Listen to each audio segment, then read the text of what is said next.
organizations and professionals with the purpose of strengthening transatlantic business. GABA is a nonprofit organization promoting business between California and Germany. And we are only funded by membership and event fees, and usually do a lot of panel discussions and social networking events with people in the Bay Area. Unfortunately, that's not possible in person at the moment. So we've been working on a lot of online events because we want to stay in touch with our community, give our GABA members the opportunity to stay connected and exchange some ideas. And I see from the registration that we do have a lot of GABA members that are attending today. So just want to say thanks a lot for your support at these difficult times. We really appreciate that so many people are still supporting us, and we really, hope to see you all in person again at some point. Yeah. So with that, I'd like to, first of all, thank our sponsor for today, Kilpatrick Townsend, and also would like to introduce our moderator. Sigmar Pohl is on our board of directors, and he's a partner at Kilpatrick Townsend in San Francisco, a national law firm with top-ranked practices in intellectual property, corporate transactions, and litigation. Sigmar focuses on cross-border M&A and complex IP transactions and serves as trusted outside counsel to both established and emerging businesses in automotive, software, AI, and high-tech industries. So Sigmar is going to introduce our speaker for today. Yes, thank you, Caroline. And first of all, really appreciated to be on this call today. You know, when GABA asked me, do you, Kilpatrick Townsend, want to sponsor this event and do you want to moderate it? I feel honored. And also, the future of high tech is really an area that is very relevant to my practice and to our firm. As Caroline said, our firm advises many of the leading tech companies in areas of litigation, IP, and corporate transactions, but we're really specifically interested in high tech. So one of the many events that we do, for example, earlier this year, we did a workshop for leading tech companies and researchers in Palo Alto on brain interfacing tools and technologies. And that is, of course, very relevant, and also maybe a little more in the future than what we see now, you know, trends that we see from the pandemic. And that is, for example, going back to augmented reality, virtual reality. We see in our client base and elsewhere that wearable technology is a new trend, because with travel restrictions in place, a lot of the companies don't want to travel on site anymore, but still want to see, for example, which equipment doesn't need to be maintained. The boss wants to see what the employees see. So wearable technologies are in that trend. We as a firm, we also publish the so-called Patent and Technology Trends Study, where we use data to predict trends in 12 different technologies, such as automotive, and that's why I like, you know, what Mario does, and AI, of course, life sciences, and so forth. And we do that based on empirical data that we derive from current patent filings in the US and elsewhere. And we anonymize and interpret those data. That's a unique study, and we publish that and predict trends. And on that same token, some of our attorneys also been awarded the nominations for data-driven lawyer. So everything is science-based. We're writing books about AI and patents. And that's another area that we see, and we'll hear more from Mario about in just a minute, that AI will be used much more to predict supply chains, to model demand, especially with disruptions that we see now. It's going to be more important to predict and more accurately forecast demands and be able to react to this. The third and last area that I want to point out before Mario is going to take the full scope is really smart city and tracking technology. So we're currently actually working on advising on some of the tracking and warn apps. As you know, Apple and Google have developed an exposure notification framework. And one of the things that we notice when we advise on regulatory but liability or also privacy issues is that people put safety first, and privacy, which is extremely important, seems to be ranked second. But I'm sure Mario will talk a lot more about it, and we can address these topics also at in the questions. You know, there's the chat function, like you said. Please enter questions if you can, and then towards the end of the presentation, we will I will read the questions, and hopefully afterwards we can discuss them together. So with that, I want to, you already know Mario Herger. He's a technology trend researcher and author who is closely following the developments in the automotive industry in Silicon Valley. He's worked here since 2001. It's almost 20 years, Mario, next year, right? And many years at SAP. And now he's focusing on consulting companies and giving keynotes on the latest trends and the impact on behaviors and society. So with that, I'll hand it over to Mario, and for about, for a presentation of about 45 minutes, and then we will have time for Q&A. Thank you. Thank you very much. I need to share my screen. I don't have the authorization.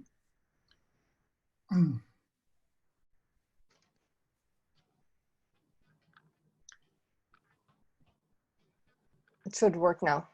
I see. Thank you. Can you see the screen?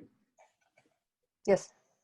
Perfect. Yeah. Well, thank you very much. I hope everyone is doing fine during that unprecedented times, at least in our lifetimes.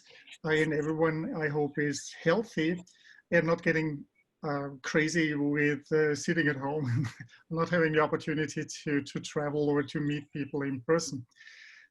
About 4 months ago, so when it started in the beginning of March, I was pinged by the owner of the publishing house where some of my books appeared, Bernd Förtsch. He is in Kulmbach. This is in Bavaria, a little town known for the beer, I think, that is there. He also is the owner of the magazine, the Aktionär, the shareholder in German. And so his interest is, of course, what opportunities are there to invest? And so at the beginning of the pandemic, his question was to me, Mario, what are good companies that could profit from such a pandemic that I may want to invest in? And I had thought about who may be benefiting from such a thing a little bit only. So I gave him like 10 replies on that. And then I thought, maybe we should take that more serious and basically write maybe a study or so. So it turned out that we wrote in the end a little ebook about that, about 100 pages long. And what I'm going to present is a little bit about those results. And so it's about a few industries and a few technologies that I think could benefit or not from the current moment. And before I begin, let's just dive into two historical things to give you an idea. Anyone knows that guy still? Yeah. So when Elvis Presley died in 1977, there were about 24 Elvis Presley imitators that were basically earning money by impersonating Elvis Presley. Within a few weeks, month, and year, there were so many Elvis Presley impersonators there earning money with that if you followed the trend and extrapolated it, it turned out that by the year 2000, there would be 1/3 of Americans earning their livelihood with being an Elvis Presley impersonator. That somehow did not happen. Yeah. So the trend that we see here softened up and fell. And that's because a trend is not a trend. Yeah. Trends, there are different forms of trends. And you have to know what kind of trend it is. Is it a hard trend, is it a soft trend or not? Yeah? Then another story, maybe from 2002. you may not remember that properly, or you may remember that in 2002, the US military lost, had the biggest losses in a naval battle since World War II. About 16 ships were destroyed, including one aircraft carrier, 10 cruisers, about 100 airplanes were sunk or shot down, however you call it, and 20,000 soldiers died. Why have you never heard about that? Because it was a simulation. That back then was done as an exercise that cost about $250 million in 2002 money, involved 13,000 soldiers. It was both a real time, a real life, and a simulation exercise that they had for about 3 weeks. And the way what happened is that the blue team and the red team, the adversary, got both a budget, and the blue team, the good guys, so to speak, the Americans, yeah, bought the fanciest equipment that they could get, while the retired General Lieutenant Van Riper, who was called out of retirement to play the adversary team, he did not invest into new technology. He invested into old technology. So messages were transmitted by camels and by motorbikes. He bought a lot of ships and then little airplanes, Cessnas. And once the simulation started and he was called to engage, he would overwhelm the defense system of this of the Blues Navy and forces by sending thousands of missiles at the ships and flying and swimming basically with these ships and with planes, suicide attacks against that. And that led to, within the first day, basically to 2/3 of the Navy was sunk.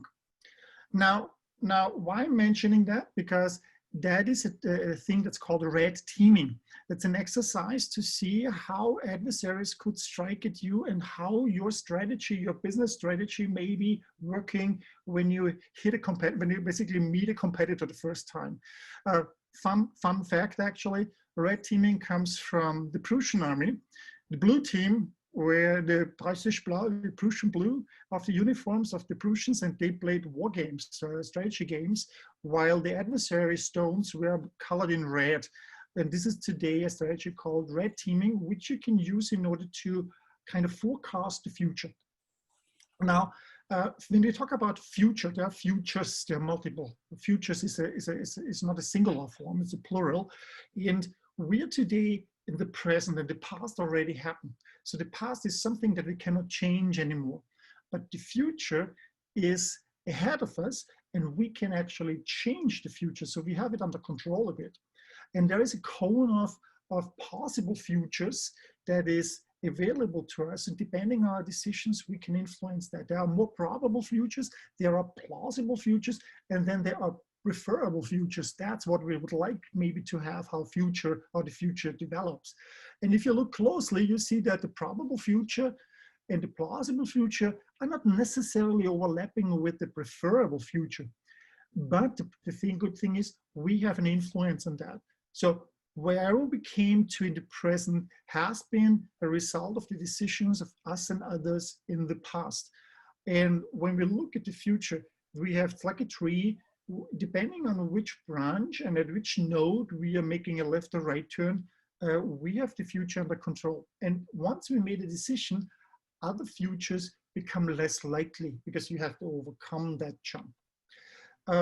Now, typically when you look at foresight, and that is a way of basically a process to build scenarios, to kind of figure out what are possible narratives for futures, you would look at a preparation. So first, you try to understand what future mindset is, you acquire that, you analyze signals like Sigmar has already done. They look maybe at patterns. Yeah?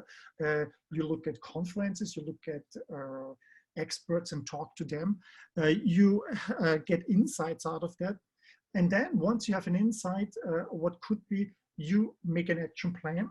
And then depending on triggers, on certain key metrics that are coming, you can then take decisions and involve the right people. And then you monitor. Sometimes there's no action yet necessary, but once there's a threshold passed or benchmark reached or a signal popping up, then you may want to start a change. And you see it's a circle, so you can iterate, move back, move forward. Here's the long nose of innovation. Every innovation that we have, and that feels for us, for people who are not in the industry, coming out of the blue and suddenly is here, has actually a long history beforehand. And the long history means about 20 to 30 years, this technology has been under development, but been under the radar of the visibility, basically. So the public didn't see that really. And normally you have a kind of a phase of where an invention or discovery happens, and then it's improved upon. So incremental steps that are happening, and then boom, suddenly it takes the market and becomes $1 billion, multi-billion-dollar market. Think about the iPhone. The iPhone basically exploded on the market in 2007, 2008. And it would mean that 20, 30 years ago already were the seeds laid, the fundaments basically put into the soil for the thing. And when you look back in the history, you see then that this was the Apple Newton, that was General Magic, who worked actually on such devices. And those people working in these companies on these projects basically were the same then that worked then on the infrastructure for the iPhone. Autonomous cars is similar. So when you look at that and you look at things, you can basically get a feeling of when such a technology should be ready for the market and come out. And that means also you can make a decision when you should do that. So when we talk about the future, we have signals. That's basically a smaller local innovation with potential to scale in size, impact, and geographic distribution. So you find that maybe by reading a patent that's been filed, or a scientific paper, or you hear some news about that, or you see a signal of people dressing in a certain way in a neighborhood, this may be an indication what may be coming.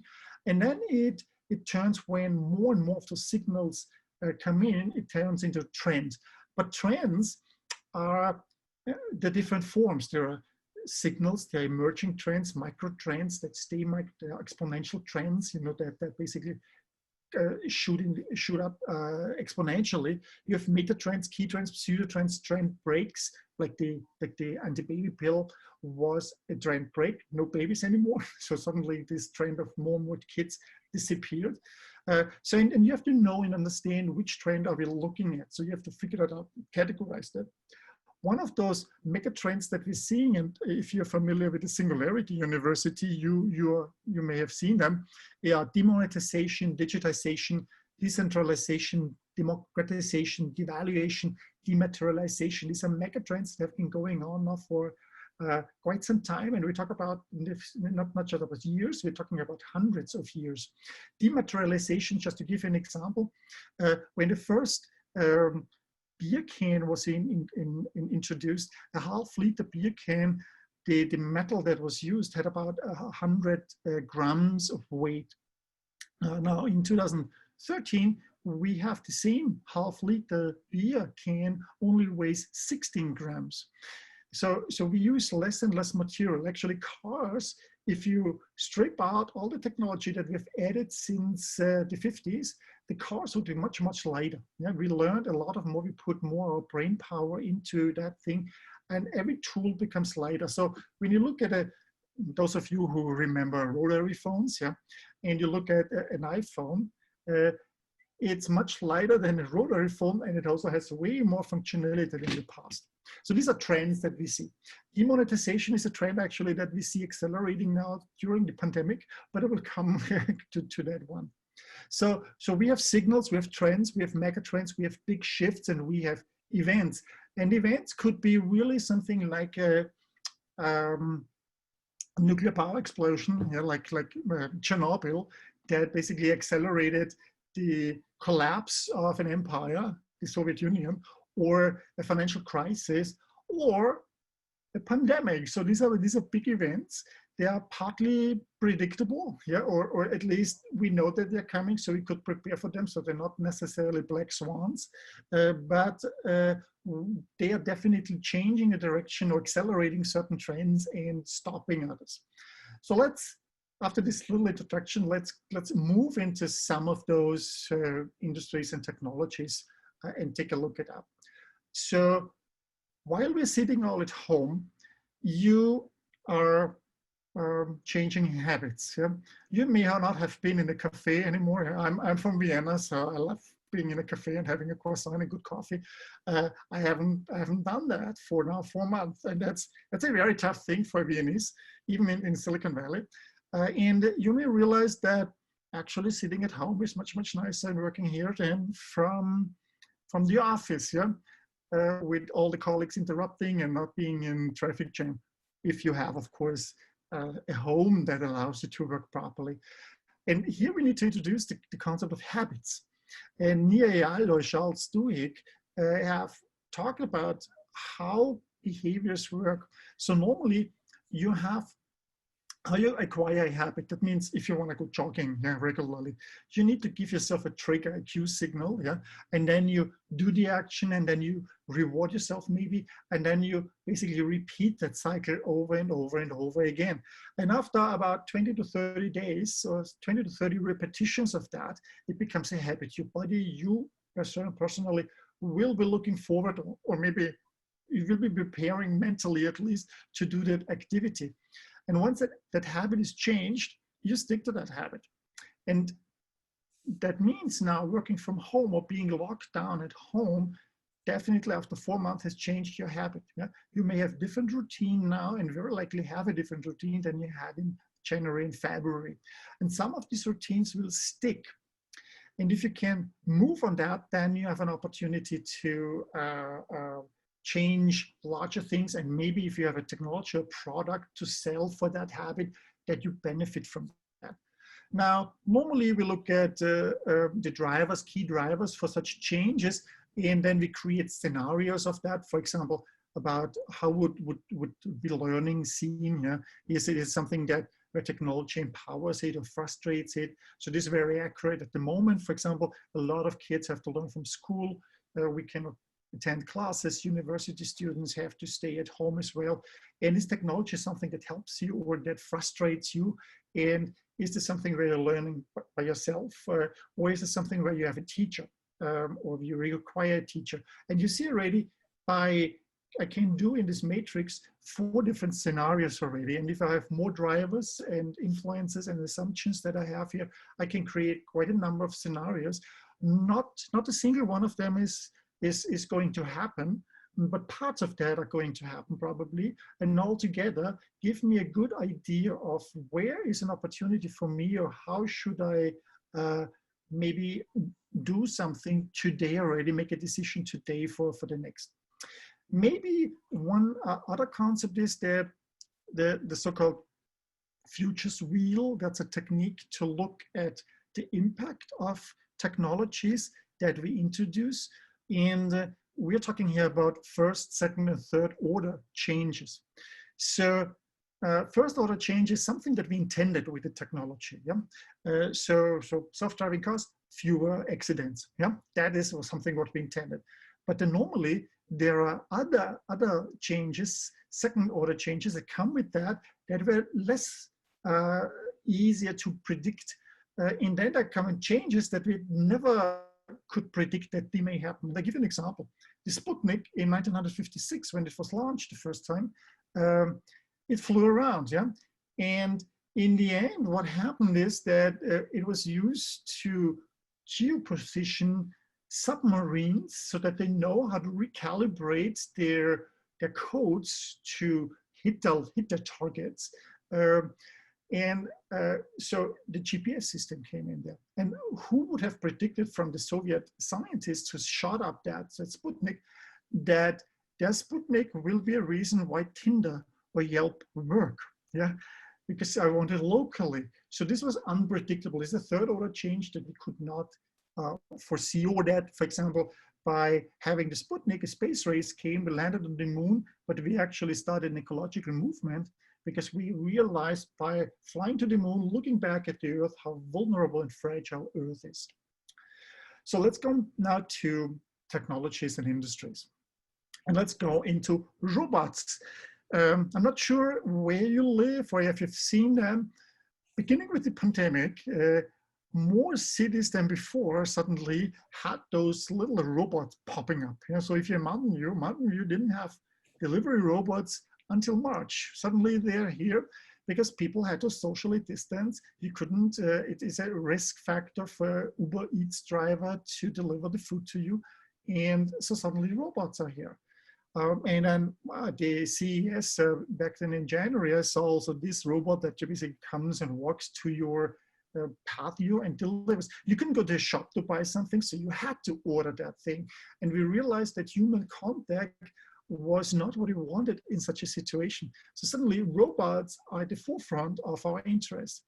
At the CES also they had the toilet paper bot from Charming.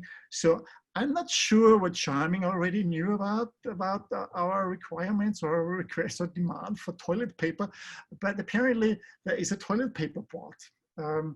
Also autonomous cars. So this is a picture on Lombard Street from Zoox that I took. And suddenly autonomous vehicles that we do not have a contact with somebody like in the public transport or with the driver seem to become a solution for that. And when you follow the news, since then, Zoox has been acquired by Amazon for $1.2 billion. And their investments into autonomous technology from an electric vehicle technology has basically gone up. We also realized that this may be something that is now being accelerated through that. And not only that, I expect that actually Amazon is going to launch a delivery service, an autonomous delivery service, and basically pushing the UPS, the USPS, the DHL, FedEx out of the market because they don't have that technology and they could go from same-day delivery to same-hour delivery with those technologies, drones, robots, and so on. And you wouldn't need these numbers of people then anymore. And then we see quite some movements and efforts in drone technology, not only for package delivery, but also for human transport. In total, there are actually 600 companies, serious companies such as Airbus, startups with a lot of money like Kitty Hawk, Lilium, and others that are trying to build basically a personal flying taxi, a robot, the flying car, basically. Now, here we are probably not yet there. There's regulatory approaches. There are a lot of hurdles still that we have to overcome. But there is an interest generally in personal mobility that doesn't require humans to operate that anymore. And so I tried to also make a chart like this then to see at basically robots today and then looking at near term and mid and long term. And what we see basically is that a higher probability that near term we may have delivery robots roll out in many regions and cities. Drones probably not that much. There's still too much regulatory stuff. Robotaxis take apparently a little bit longer than expected. Security robots, suddenly facilities, offices where nobody was there had to be secured. So you couldn't send humans there. So security robots are something important. But mid and long term, we will see that all those things coming, maybe in some regions much earlier, like robotaxis in the US and Asia, much earlier than in Europe and so on. So that was about robots and autonomous systems. Let's take a look at real estate. And when you look at real estate, and I took a picture here from the US, where you basically have infrastructure, wooden poles to bring the electricity into your home. A little bit of wind, and all this infrastructure crumbles and falls down. And you know that if you live here, you know that paradox that on the one side, so many great technologies coming out here, but then banking with checks, yes, still in the year 2020, we're banking with checks and having slow internet speed. And in Germany, the same. Right? We have in Germany, the digitalization, mobile infrastructure is very, very bad. And we saw that already in 2001 when no planes were going after the attacks on the Twin Towers, that suddenly all the checks that we had sent out were laying in basic bags on the tarmac, not being transported anymore. And so that means that suddenly business fell down. And so there are quite some opportunities for those things, and we basically went through a crash course in digitalization. Digitalization, especially in Germany, has been like sex and teenagers. Yeah, everyone was talking about it. Nobody has done it.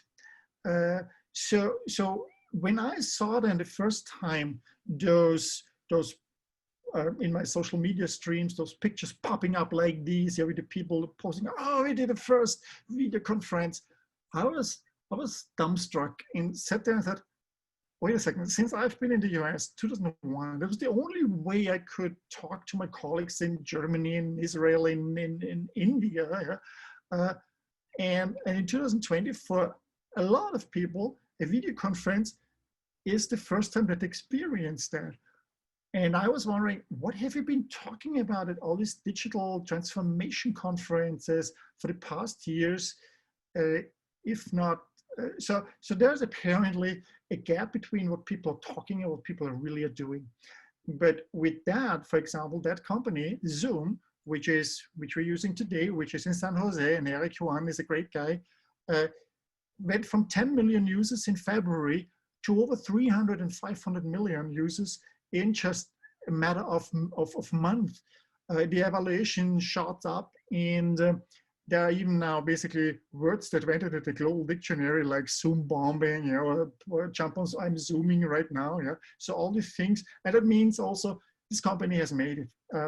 Not only Zoom, a lot of other communication tools, video conference tools are up there. So this is definitely something where we see that digital infrastructure is necessary, and we see that there are investments in different countries really where they take billions of dollars now in their hands in order to invest in digital infrastructure, because it's the only way that we actually could continue with parts of our lives.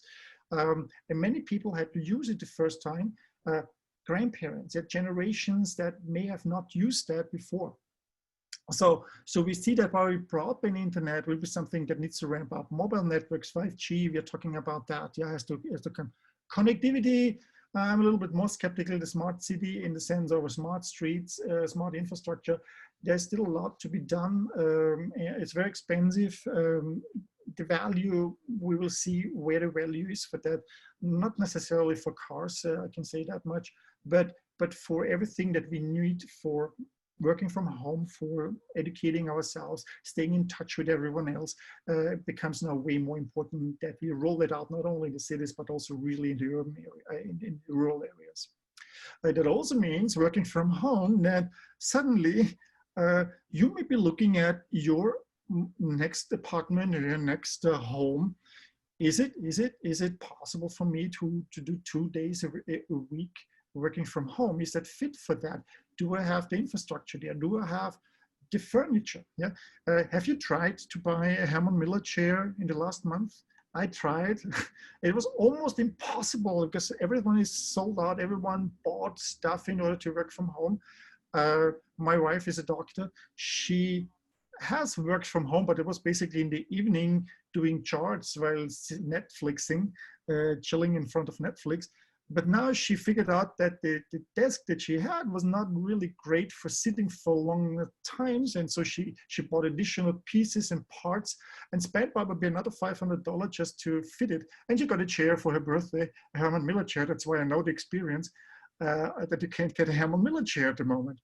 So here are opportunities in every aspect of making your home fit for that. And maybe there may be new office solutions that are coming to that. So there may be, we have seen already co-working spaces, but and cafe co-working tools. Maybe there may be new ways of offerings that allow you to work remotely. So there is, in order to equip yourself, a lot of stuff that you need. You need printers, you need, kids needed something to print out for school, to color stuff. You needed to print out something, you need to fax, you need to digitalize stuff, you need video conferencing tools, etc., etc. And not to forget, you need security tools. Yeah, if everyone is working from home, you may have an unsecured line, and you may be ripe for cyber attack and so on. And actually, that is what you see. Suddenly, there are offerings for. You need to think about security in your home beyond the camera for burglar, but actually for internet burglars. That means that the guys that are coming in and hacking your system. That means also for offices, we have heard about from a lot of companies in the meantime that they allow you to work from home. Siemens, lifetime, yeah. So you don't have, there's no presence mandate anymore. Siemens, but also Google and the Facebooks, at least until this year and next year, there's nothing that makes you forces you to come into the office, and that also means that office real estate is probably not a good moment to invest into that. That Bernd Förtsch, the owner of the Aktionär, and who asked me that he owns some office furniture, so that was not the happy news that he wanted to hear. So there may be some conversion projects going on, and Manhattan, as far as I've heard, large investment houses are probably scaling down 20–30% of the office space that they have. So this is not a good foreboding for office in real estate investors. But also think of, we talked about robots. So the real estate industry and construction industry may be seeing something like a Section 408 ADA law coming for robots. ADA means Americans with Disability Act. That means that you have to have ramps and friendly, so that that handicapped people can easily move in a building, move in the streets. And you could maybe relate it to robots, that robots can use that. So just think about one thing, a delivery robot. How does a delivery robot press the button on a traffic light in order to cross the street? There's no way to do that. Yeah? So maybe that's a smart city thing that we come in here, connectivity. But how is it entering an apartment or house and taking an elevator in order to deliver a package? So we may be looking at some opportunities here in everything is welcome, and there may be regulatory changes that are coming up here.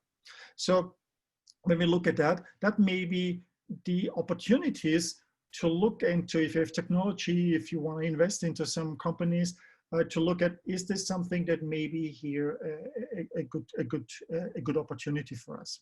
So that was a little bit about infrastructure and real estate. Let's look at sensors and kind of augmented virtual reality. When you consider that with COVID-19, we are basically blind.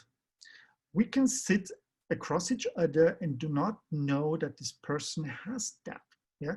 We may be spreading that in micro droplets like we see here, and we run into such a cloud and contract it without knowing that. So I'm a chemical engineer by profession, so that's what I studied, and analytics was always an important thing. And when you look at that, we are basically at a phase in the Stone Age with detecting those things. And you could think about that also from other perspective. Let's say you have allergies, yeah. So pollens that are flying around. You may be walking in the street without realizing that there is something until it's too late, and you're already coughing and trying to get breath, and your eyes are tearing up.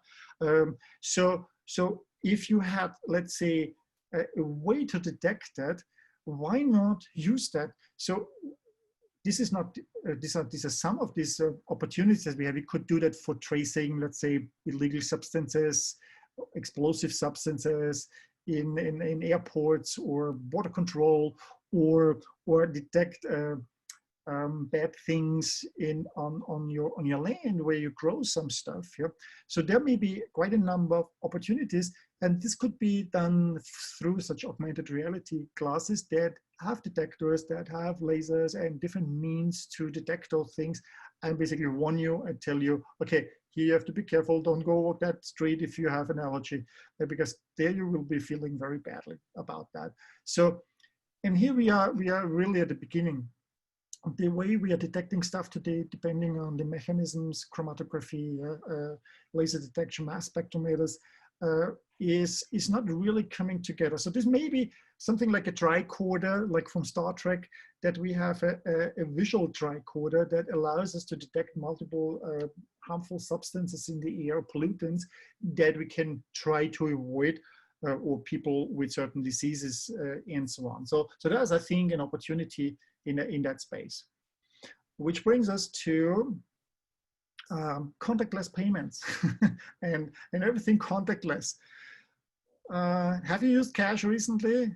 Probably not, yeah, because cash is, of course, a transmitter of diseases. The bacteria, the viruses could be on there. And in fact, I think analysis of US dollar bills has shown that probably 99% of all dollar bills have traces of cocaine and other drugs.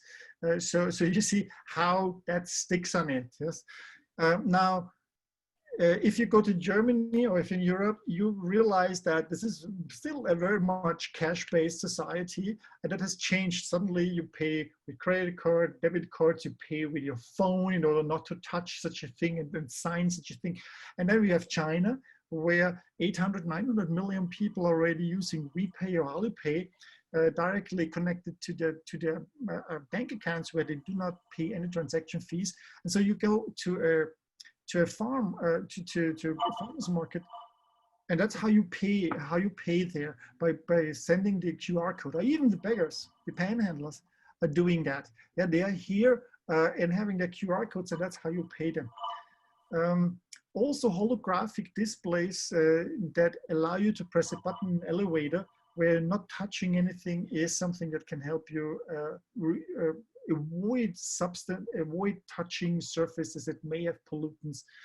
Amazon Go, you're not interfering and endangering a cashier anymore. You probably have all seen that. You've been there in San Francisco. There are multiple stores now. You go in like in the airplane. You open your app, you scan your barcode, then you go in, take it out, put it into your bag, and you never interact with anyone there.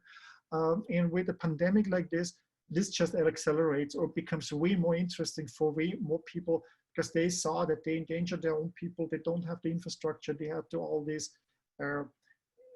quickly created solution that they had. So we will see contactless payments starting. Not so much. I'm not sure about cryptocurrencies. We saw everyone making online shops, and we have several friends who are working in companies that are building online shops. They were just flooded with requests. Every restaurant needed to have that. Every other store needed to have that. I didn't have that. The only way to make money.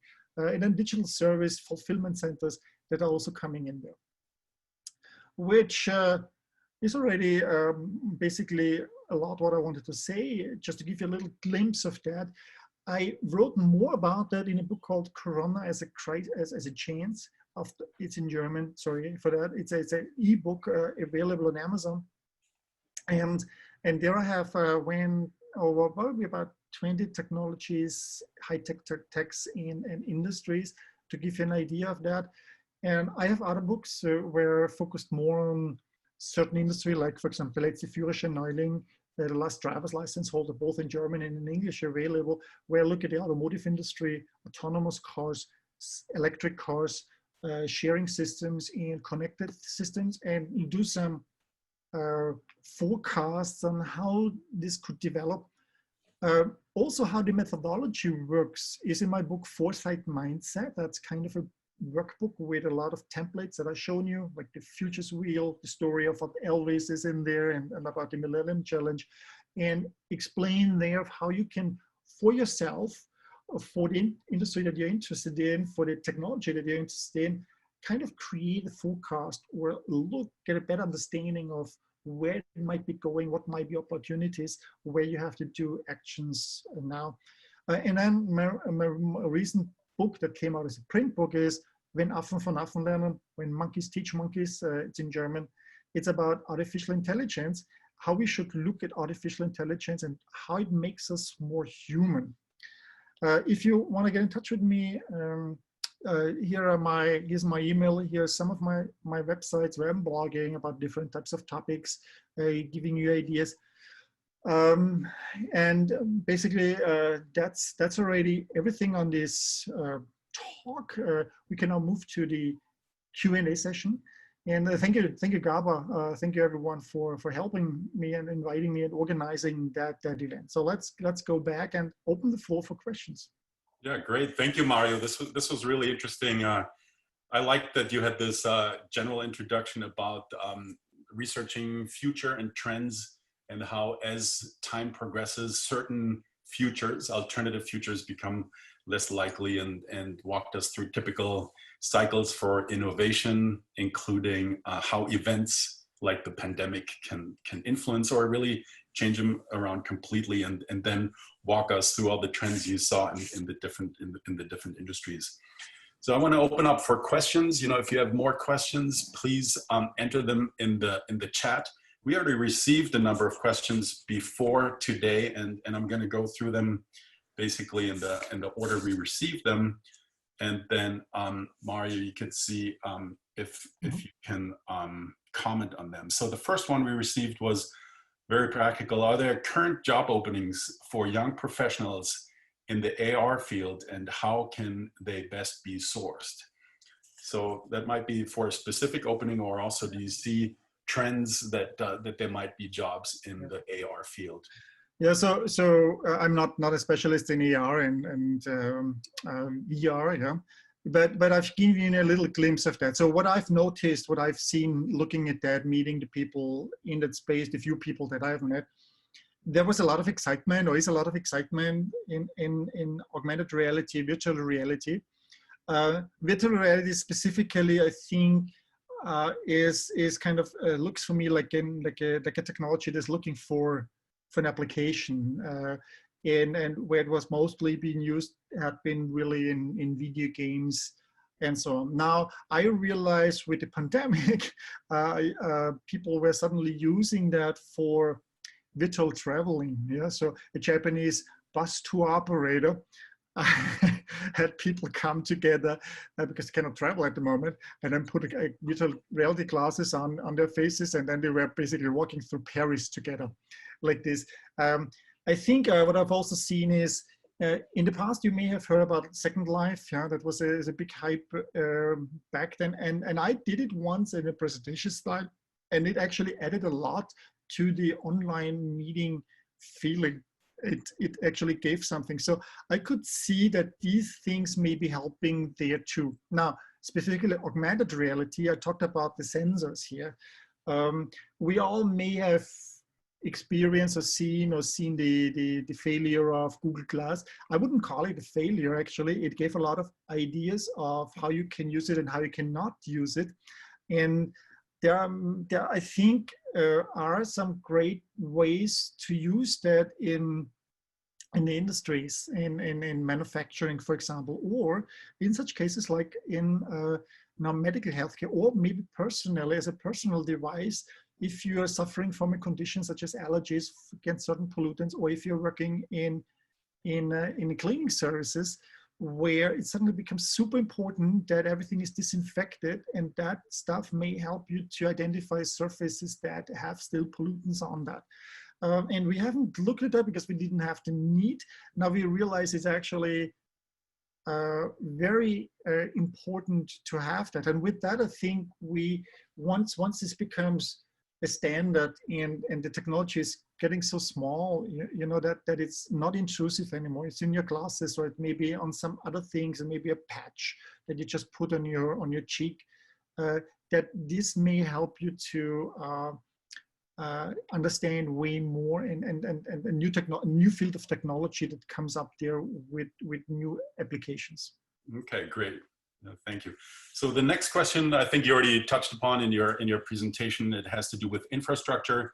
How do you think the pandemic has affected infrastructure, especially as it relates to connectivity and communication, as well as smart cities? Well, communication, that was a no-brainer already 10 years ago. Yeah, that is infrastructure that we need. And when I talk, for example, about Germany, it always felt like it's a digital desert. Yeah, I had to look for internet connections on the trains. You couldn't get good connections and so on. And now it became obvious, yeah, that this is super important. And I think now there is real, and we're talking only a few billion euro that they should take in hand. So that is something where we probably will see now a lot of investments. At least I know it from Austria. They figured out where these gaps and are going there. And also it's a much smaller country, so doing that here. Also in the US, I think it made it clear for everyone that it should be available in every space, especially now that with working from home, we need stronger internet connections, and we need internet connections or better internet connections in other areas that we are outside of the centers of the population centers. So there were some conflicting signals of people thinking of moving away from population centers, more countryside. So also there, having this infrastructure available may be some trend that we see. At least we know that SpaceX from Elon Musk is sending up now hundreds of satellites into the space for making space internet in order to serve those underserved regions. And there's maybe way more coming suddenly through such a technology. Now, let me talk about connectivity and smart cities. I think one of the challenges that we have here is enabling a city to become smart. That means putting sensors everywhere. Means also that we need to have standards. We have to have a lot of money in order to equip cities and objects and infrastructure with those sensors. And I think this could be still roadblocks that cities, regions don't have the money necessarily. There are no standards, so you don't want to waste money on equipment that you buy that is then non-standard. But we probably need to go through a learning curve here as well. So summer starting, Las Vegas has some, I'm not so convinced that cars, autonomous cars need to communicate with that infrastructure. Their sensors on board basically do that already themselves. And it's not necessarily, it's maybe cheaper at the moment for that. A lot of this infrastructure that we're actually talking about may actually completely disappear. Yeah? Traffic signals, signal signs, all these things are with autonomous cars not necessary. They are for humans. They are directing humans to drivers, for example, and they may become completely digital. So I don't think there's a future in connecting traffic lights with cars. That's gone in the next 10 years. So you have to look, I think, very carefully what parts of connectivity we're talking about and what parts of smart city. I think smart city is definitely necessary to have sensors a lot and everywhere and better control, have a better overview over the city. But the application field is the one that you have to look at. Okay. Maybe shifting gears, a completely different topic that's been missing in this discussion. I know it's very big in Germany for sure, environmental tech. You know, how's the environment missing in this discussion, and what can German companies do to reinvent themselves if they're already declining in the automotive sector towards more environmental tech, and is the pandemic an opportunity for that? So there are some interesting things to see. With the pandemic, traffic stopped, air quality improved. In New Delhi, I think in India, suddenly people could see the air, the sky was blue. That was a first-time experience for many people in those cities. We experienced that as well here. And in UK, for example, surveys have shown that the pandemic has made people way more aware of how much pollutants combustion engine cars are emitting. And so their thinking, their openness to considering now electric vehicles for the next purchase doubled in those regions. So the opportunity that has also been taken is we see that with many cities, for example, Paris has been stepping really forward, that they are converting streets into bicycle friendly place. They have basically built a bicycle highway through the city that allows you to crisscross the city much faster. Basically, you lock out the car traffic there. You make permanent installations for that. And once people get used to habits again, yeah, they don't want to go back in that. And that I see that in Vienna, I see that in Berlin, you had pop-up bicycle lanes. So there is a trend towards these things. And people also, so when we talk about green technologies, people have also flocked towards new forms of meat, yeah, like impossible or beyond meat kind of things. You suddenly see those searches because people are now at home, and that gives them an opportunity to reflect on their lives and to reflect on their health choices. So this is interesting. Now, automotive companies. First, we saw, despite the lockdown of factories, we saw that companies such as Tesla barely had a dent in their sales. They even made the fourth quarter non-profit in a row.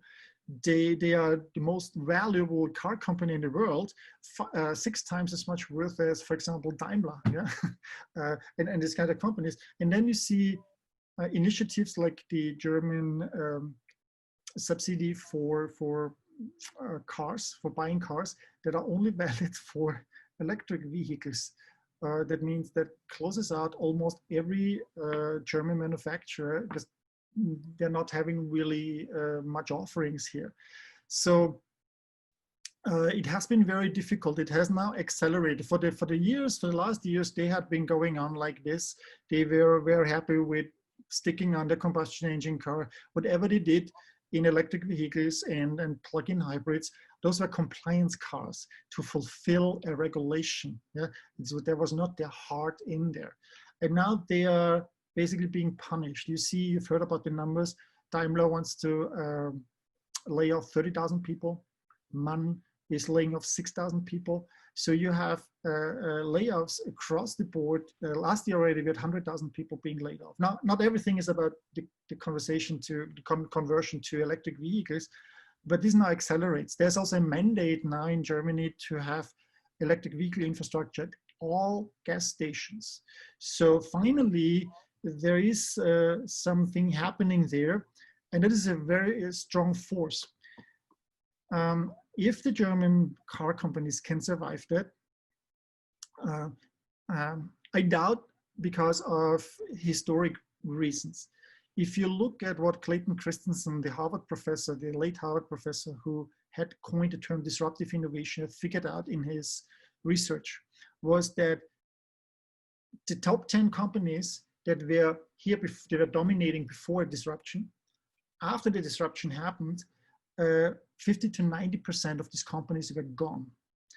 And he looked across like 28 industries over the time of his life. And so that gives us an idea, when you look at the 3 large German OEMs, that probably 2 of them will not be here anymore, will be acquired by somebody else, will be gone out of business, will have shifted wherever they're gone. Yeah, and you see those trends with their share prices that are so falling down that they become easy targets for some other investors to get into them. Like Daimler probably will be becoming Chinese in the next years. A lot of this probably knowledge and technology will move over to China, and then this is just a shell company. BMW is not very well positioned. The only company that is here really trying, at least from the top with Herbert Diess, is Volkswagen as the CEO. But also there's a lot of resistance inside the company because you grew up with combustion engine cars. This is where expertise is, and this is your baby. And now somebody tells you that this baby is being put in the museum, we kill it, we're not doing anything anymore. And there's the whole immune system of the company moving against that. So we may be seeing more with Volkswagen splitting into multiple companies with some of those parts more successful, like Porsche, maybe Audi, I don't know, and others just being sold up for scrap. Okay. Sorry. Sorry for that. Yep. So we're already out of time. I just wanted to maybe do 2 last questions, and maybe Mario, 2 short answers before we okay. split up into the work groups. But I think there are 2 topics that we haven't covered yet. One is Bitcoins. You know, it has really nothing to do. The question here from the chat room is it's nothing to do with COVID, but how about Bitcoins? And you already talked about cashless payment. So how do you see the pandemic or the future of Bitcoins? And then maybe the other one is education and socialization. So why is education so far behind in this? And is this an opportunity for change? And also, what does it mean for the socialization of the children and really also adults? Because if if they're always online and on Zoom and other platforms, that's not the same as face to face. Yeah. So let's first talk about Bitcoin. I think it's not so much about Bitcoin. It's about the infrastructure below that. The blockchain was something like a blockchain. Has been seen becoming very important, especially if you can only do things online, filing for unemployment, changing titles of, so doing all these normal things that you would have to do, going to an agency, going to the DMV and so on, that this technology stays with us. Bitcoins is an application basically based on that cryptocurrency. I'm not sure if Bitcoin, I'm not an expert in that thing. What I've seen is at the moment it's still difficult to handle. We see certain countries now putting out virtual currencies. Russia, for example, the virtual ruble that they have, the crypto ruble. Also China has some place. This may be becoming something because certain countries see that as a way of overcoming certain deficiencies in the current system. I don't think that the pandemic may be the trigger for that. There may be something else that we need as strong as the killer app, the killer trigger for that. I would think we are still in this long nose of innovation, maybe the second phase, where they're iterating and improving on that. Education, so that's a sad story. So in 1592, Pfalz, zwei Brücken, Palatine, two bridges in Germany, was the first region, the first territory that introduced mandatory school or mandatory education. And then Strasbourg 6 years later followed in the France-Germany area. In Austria, it was about 774 with Maria Theresia, introduced mandatory school. So in Germany, it took a little bit longer. Not until 1918 was a school, mandatory school. Before that was education mandate, so not necessarily going to school. But what I want to say is, if you take somebody from 200 years and put him or her in school from today, they would probably not see much difference. Yeah, it is the same stuff, the same way that is being taught. There may be some shiny equipment, but not even that. I think one of the reasons is we haven't come into that is the people that are running that system never came out of that system. Yeah, they go to school decades ago, go through universities, basically the same system, and then come back as teachers. They've never been in the industry. They've never been doing something else than that. They had never had the force to do that.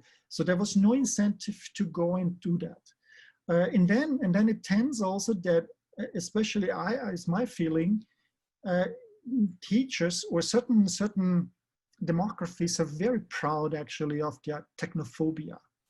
So they think that technology is something that makes humans worse. And that mindset, that attitude, I think led to this huge resistance that area, that space is so difficult to adapt to new technologies.